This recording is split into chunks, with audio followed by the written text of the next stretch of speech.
Joining us now is Ojy Okpe with stories trending around the world. Hello, Ojy. Good morning, Dr. Abati. How are you? I'm fine. I missed you. Yes, I missed you too. Yeah, we were expecting you yesterday. But you're much better now. You're glowing. I am. Thank you. Well rested. Good morning, Tunde. How are you? Ojy, I'm great. How are you? Great. I'm doing okay. Good morning, Rufai. How are you? I missed you too. All right. Well, good morning to you, viewers. We begin What's Trending with a special tribute to Nigeria's ex-beauty queen, Iguodala, who died in the early hours of Sunday morning in Port Harcourt, Rivers State. Ibidun was a seasoned event planner and was said to have been in Port Harcourt to help with the building of isolation centers for COVID-19 patients. Immediate suspicion is that she died of a heart attack in her sleep. Celebrities, politicians, and the federal government have paid tribute, and condolence messages have flooded social media. Her husband, who is a renowned pastor of the Trinity House Church in Lagos, Pastor Iguodalas Iguodala, on Sunday, presided over a church member's funeral hours after his wife passed away. In a now viral video, while addressing the crowd, the pastor said he received a phone call that shattered his life around 2 a.m. that same day. Let's take a listen. Everywhere tense, confused, frightening, and disturbing. But here we are today. I mean, if they had told us last week, Sunday, that we'll be here to celebrate Deji's life, we'll say it's not possible. He was ill, no doubt, but we're believing God that he'll be well. But here we are right now, and there he is. And of course, a lot of you know that I really shouldn't be here, but that's how life is. That's how life is. 2 o'clock this morning, I received a call that shattered my life. But life must go on. And here we are today. So I've just come to speak to us very peacefully on something I have called life. Well, something here is called life.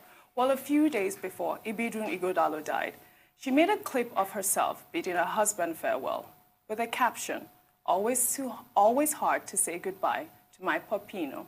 Love you too much, baby. See you soon. Let's take a look. Hey, see, domestic violence. Sanwo-Olu. Buhari domestic violence. So, sure, I beg you.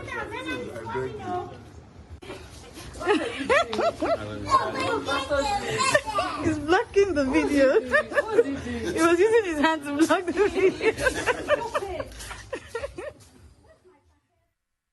So beautiful. Well, many Nigerians have taken to social media to commend Ibidun for the extraordinary work she had done in helping couples bear children via in vitro fertilization through her foundation, the Ibidun Iguodala Foundation, which is a non-profit organization created to raise awareness on the issues pertaining infidelity. Ibidun was one of our guests on the morning show. Let's take a listen to what she had to say about how she started a foundation.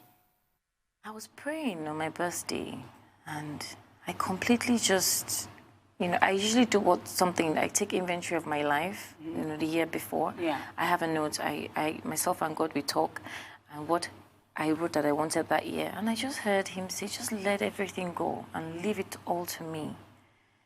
And while you're doing that, there are other people that are waiting that you need to hold their hands. Yes.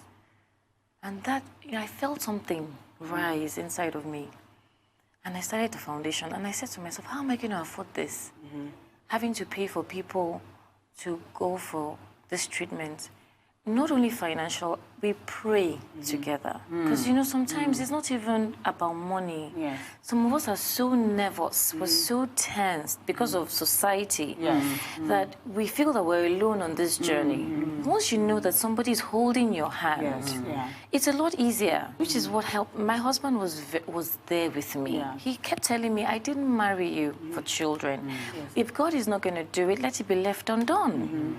That really kept me going, even though, as you know how we women are, we still want to carry our own. But that sense of somebody just being there with me really helps. I knew that holding other women's hands and walking this journey with them, praying with them, providing the little support I can, no matter how small. very beautiful woman. I know you were on that program with her. Yes, I interviewed her, but that's not when I met her. I met Ibidun, gosh, more than 20 years ago. Yes, but I wanted to talk about her conversation on her foundation. No, I want to talk about her. I can bear witness to what she just said about how she takes people and walks with people and prays with people through what they're going through. I went through something in my life that people who are much closer to me turned into gist. Ibidun, with her typical empathy, showed me such love and concern, and as she said in that clip, offered me prayers. So that day when we interviewed her on the morning show, when she said how she prays with people and walks them through it, I can attest to the fact that that is true. Her soul was as beautiful as her face, and she will be sorely missed. May her soul rest in perfect peace. She was an angel. Truly a beautiful soul. First, let's commiserate with the Ajayi and Iguodala families, and particularly Pastor Ijua Iguodala, her husband. Ibidun Ajayi, as she was first known, first came to public limelight when she was even a student at the University of Lagos. She was, I believe, the first person to win the Miss Loss pageant. Yeah, she was. And everyone knew her as Mix Locks. But she then moved on from being a beauty queen after she left the University of Lagos to become a superstar in her own personal right, in terms of her entrepreneurship, in terms of the leadership that she provided in society as a philanthropy, priest, and also what she did through her foundation, supporting women in distress who were dealing with the challenges of infertility. She herself having gone through several IVF routines, and then eventually she had 2 children whom she has left behind, and God will be with them. And then, of course, she brought out, in my view, the very best out of Pastor Ijua Iguodala, the friendship, you know, the love that they shared. You could see that these were not just a couple. These were, you know, kindred spirits. Yes. And I can imagine the kind of pain that Pastor Ijua must be going through. He has been criticized for going to, officiate at a funeral the same day that his wife died. But what comes true in that his statement about life goes on is his strength of character, his strength as a man of faith. This is a man who has officiated at many events, telling people to be strong and to have faith in God. And when his own moment of trial came, I could see a man with a very strong spirit and a strength of character. Can I just say that nobody should criticize how anybody chooses to mourn? What I saw there, as you've said, was a pastor who was supporting a congregant of his who has just lost her son. Auntie Biola Okoya, she just lost her son. Her son is 25 years old. So he was selflessly supporting her and putting his own grief in the back burner. I don't know what is more Christ-like than that. Yes. Why would anybody criticize that? Correct, that's the point, but on social media, people have been making all kinds of comments. See why I don't have time for social media. And I think that, you know, what the families need at this time, the Ajayi family and the Iguodala family, is our support. Yes. To join them in prayers. You're absolutely right. We lost a beautiful soul, and all the tributes that I have read you could tell that attest to our humility, our enterprise, our hard work, and the friendship that she was able to cultivate across all levels. Yes. Rufai, I'd like your comment. I'm very sad. I'm very broken at the death of Ibidun. Met her a couple of times. Great spirit, great soul. But for when things like this happen, it's an opportunity for me to introspect. And I remember the words of John Donne in the poem, "Ask not for whom the bell tolls, for it tolls for thee." The bell has tolled for Ibidun. It will toll for all of us one day. And the most important thing is the legacies we leave behind, most importantly. God rest her soul. Very well said. I wanted to touch on the work that she had done with her foundation. Her last message to one of her friends was that she was turning 40, I believe, in July. Yes. Correct me. And she wanted to help 40 families have children. I mean, this is such an amazing, selfless act. I mean, I think that we've lost an angel in this world. No, we really have. We have. We have. May her soul rest in peace. Amen. Let's take another story in Florida. The death of a 19-year-old Nigerian protester, Oluwatoyin Salau, who begged for justice in the wake of the Black Lives Matter movement, has sparked a nationwide outrage. According to the police, Oluwatoyin was one of 2 homicide victims discovered over the weekend in Tallahassee, a couple of miles from where she was last seen at a library. Oluwatoyin went missing on June 6th, and on that day, she took to Twitter to declare how she had been sexually assaulted in a series of tweets. She had spent her last days fighting for Black lives. Now, let's take a look at this video before we take some reactions. Nah, can't nobody silence me. I just want, it's not that all lives don't matter, but right now, our lives matter. Black lives matter. Yes. Black trans lives matter. Yes. Trans lives matter. Yes. Because guess what? We all minorities, but right now, like, let's focus on the person who got killed. Tony McDade was a Black trans man. Okay? Amen. We're not doing this. We doing this for him. We doing this for our brothers and our sisters who got shot, but we doing this for every Black person. Because at the end of the day, I cannot take my skin color off. I cannot mask, okay? Everywhere I go, I'm profiled whether I like it or not. That ain't right. Like, I'm looked at whether I like it or not.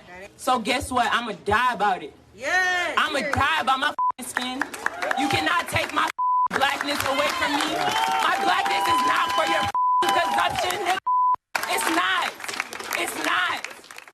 So passionate. Well, many users have used the hashtag #JusticeForToyin to demand an end towards gender-based violence. Hollywood actress Gabrielle Union wrote this on Instagram. She was 19.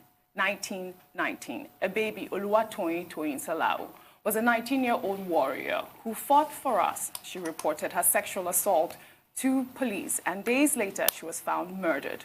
The horrors she faced, the trauma she endured, all by 19 years old. Who cares for little Black girls, Black teens, Black women? Toyin deserves so much more. She fought so much more for all of us. I can't shake it. I am her, and she is me. I am alive to talk about surviving my rape at 19. She is not. The work continues. The fight continues. The reckoning will continue. Toyin should be here. She was 19, a baby. Hold our babies tonight. Love them, protect them, support them. Another Twitter user wrote, imagine how painful it is to be so vulnerable about being raped to the general public. Yes. Well, if you may just pause there, we'll take a quick break. And when we return, what's trending with Ojy Okpe will continue.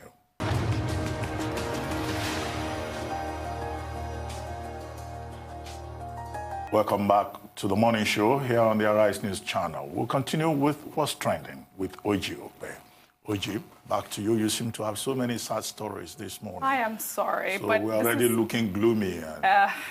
I'm sorry, but this is the reality of life. A 19-year-old girl was murdered after being raped. Her story is so gruesome.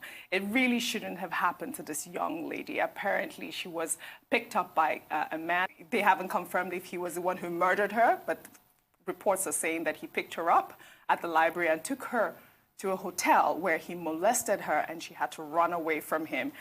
When she ran away, she was sending a series of tweets, and then they found her body dead over the weekend. Aaron Glee is the man who has been arrested by the Tallahassee police. Right. As a suspect, but he remains a suspect. And we hope that, the investigations will get to the root of the matter. Aaron Glee, the man who has been taken in as a suspect, has a record of manslaughter, of violence, of assault, and all of that. And where a body was found, another body was found at the same spot, in the southeastern part of Tallahassee, the body of a 75-year-old grandmother, Victoria Sims. So we're dealing with a double case of homicide. And it's particularly, disturbing that this was a young lady, 19-year-old, who had a whole future ahead of her, who was fighting for equality, who was fighting for justice, and who has now been rewarded with injustice, with murder. And the more reason why there is already an outcry that the perpetrator of that murder, the twin murder that we're dealing with, must be fished out.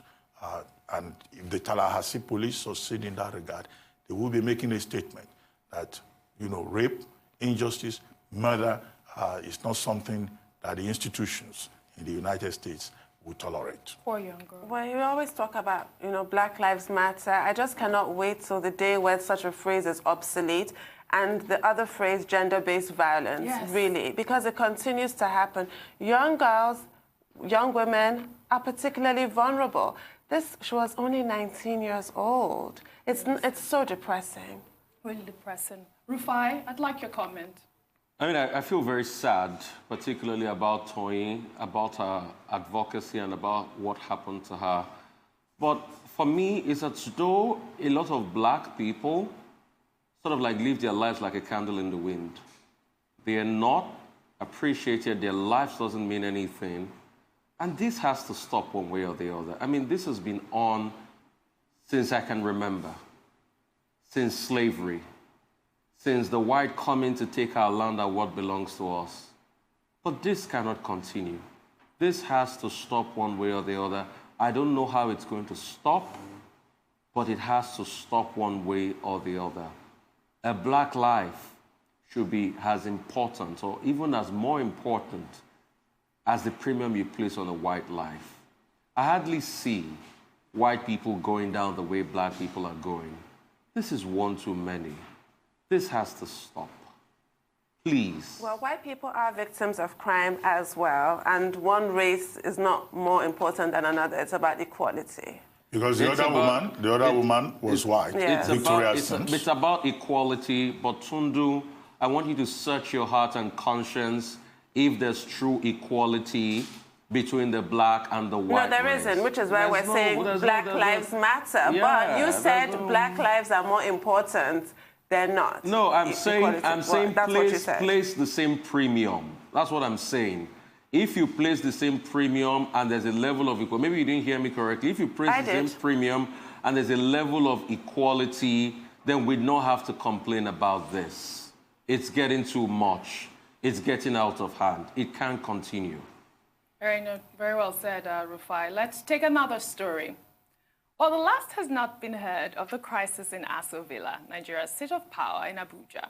Reports of how one of the president's aides, Saibu Tunde Yusuf, was forced out of the villa by the First Lady's aide to observe a 14-day isolation, having allegedly been exposed to the risk of contracting coronavirus, made headlines and garnered a lot of social media reactions.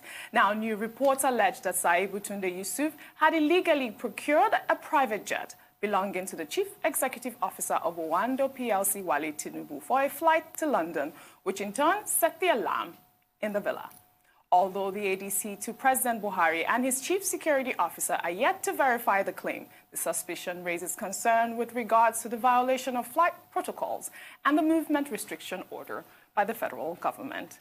I don't know if we'll see the last of this story, but the good news is that Aisha's aide has been released from last night's report, and I think that he had been transferred to a secretariat in Abuja. Yes, but it just is embarrassing. The embarrassment continues. Why are presidential aides junketing all over the place when there's flight restrictions? And why are businessmen lending their private jets for that purpose? It's not a good look. Well, as for the businessman side of it, I'm not too sure that claim has been verified. No, like I read. And if it's not been verified, it may not be fair to confirm or to drag Wale Tinubu into it. But there was a confirmation that his flight was the one that was used from Lagos to Abuja. I'm sure that Wale Tinubu himself, would offer the necessary explanation. Correct. Now that his name has been dragged into it. He has a right to clear the air and to explain what exactly transpired. If indeed it is true that Saibu was not on the flight that purportedly went to the UK, but that his private jet was used to take him to Abuja. So he has an obligation to try to offer us an explanation. Clarify it, yes. What we said yesterday, which I think also needs to be repeated, is that too many times we're having family squabbles within the first family becoming issues of national discussion. Right. And we made the point that, look, they're distracting the attention of the president. They are embarrassing him. They are embarrassing Nigeria. They are also distracting our attention.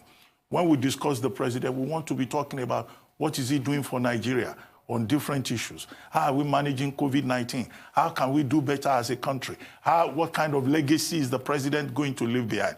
But all this, drama about a nephew is fighting the wife, the daughters are pushing their uncle. Which is true. These things happen, though. These things happen all over the world. It's impossible for it not to happen. But it shouldn't be a national priority or subject and happening so frequently. Can everybody just be decorous? The only issue I had with the First Lady was the tweet that she sent out, making it public. I mean, like I was saying earlier, I believe it was to you, Rufai.